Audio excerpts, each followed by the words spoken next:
Merry meet, Annie here. Got a few minutes and I thought I would take on some more Q&As that you've all been so kind to send me. This one came from Child of Nuit, and the question, there was a couple of them here. What is your opinion of and experience with the glyph of the Tree of Life, if any? My experience of it is we were required to study it when I was a baby witch, and it is a long time ago. Most of it is no longer part of my memory.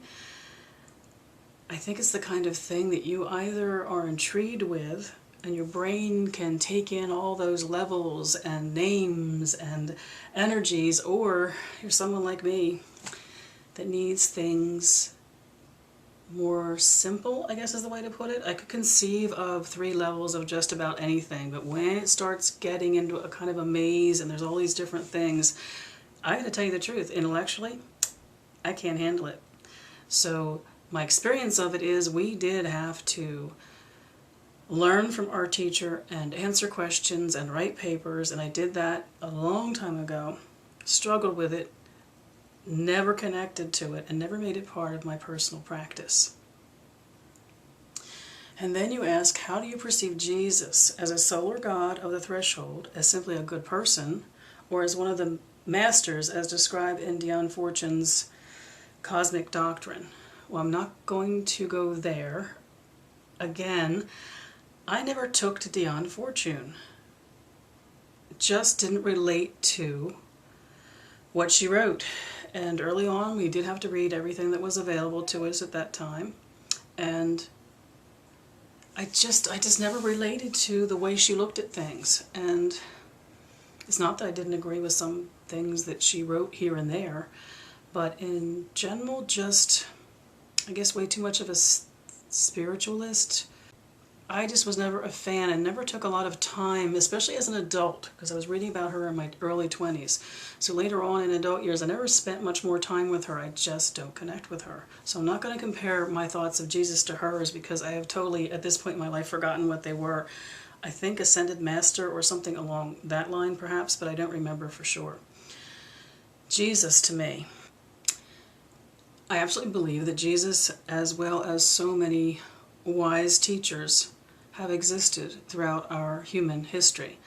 I do believe that there is a likelihood that they have chosen to be teachers.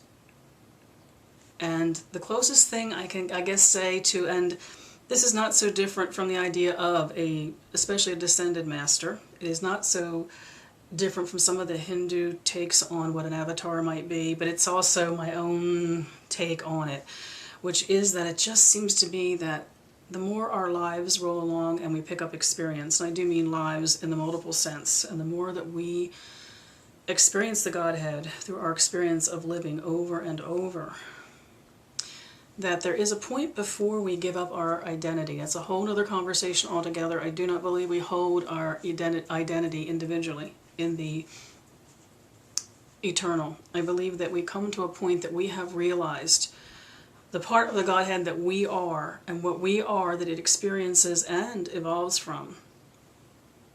There's a certain point at which we become one again with the Godhead. Not an unusual philosophy. A lot of people do have this, so it's not a unique thought of mine, but it's also not unique that my thought on the spiritual masters that have taught us and guided us and been on earth, I think, for very special reasons, is that either they or their greater selves have determined that at that point in their experiences that they are ready to become one with the Godhead, they decide, instead, I would like to bring that back in some sense, to be a teacher or a healer, all the many ways in which that kind of an enlightened being can benefit humanity. So I do believe that Jesus existed. Jesus talks to me. He has my entire life. I can't tell you if I believe in him as Dion Fortune does. I've totally forgotten how she describes Jesus. I can tell you that what I just shared of you, what I think is definitely something that's in common with a lot of other religions who look upon wisdom gained, the expansion of soul, the expansion of experience, the expansion of ourselves in relation to the Godhead, and that at some point we make a decision whether it is time to become one with the Godhead or time to devote ourselves in service to something amongst humankind.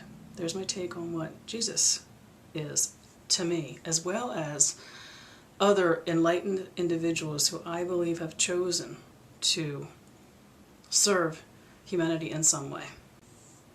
And you actually had three very interesting questions, by the way, thank you.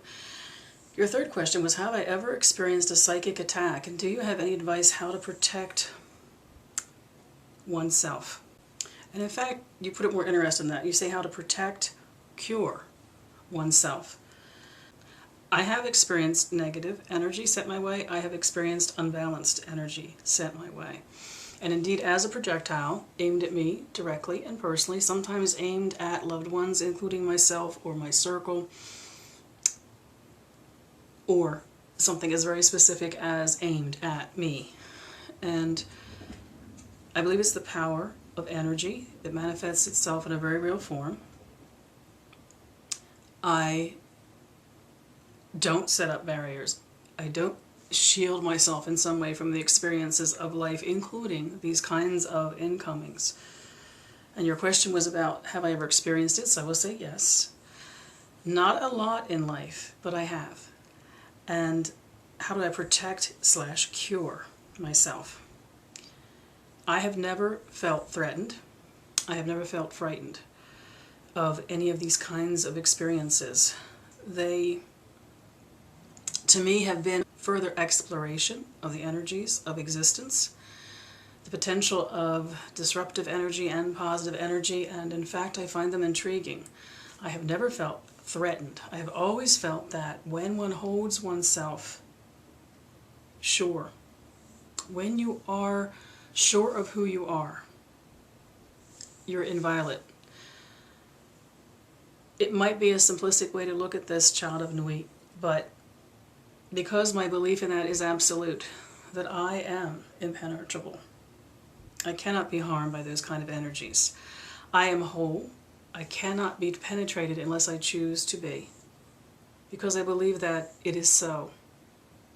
The moments in life where I have had my foundations rocked in some way that I was losing my self-confidence, or I was unsure of myself at the spiritual level, I have been more open and more vulnerable to that kind of energy, that kind of incoming.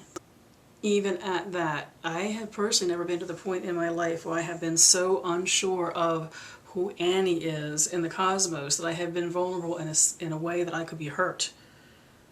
I have recovered from the times at which something actually came close to intruding. That might seem very simplistic, but at a simplistic level, power is not convoluted or confusing or intricate. It is almost a black and a white. It is what it is. If I believe something to be true, it is true. And I believe I am whole, I am safe, and I cannot be harmed by those kind of energies. And therefore, it is. I wish you all mirth and reverence. Mary Part.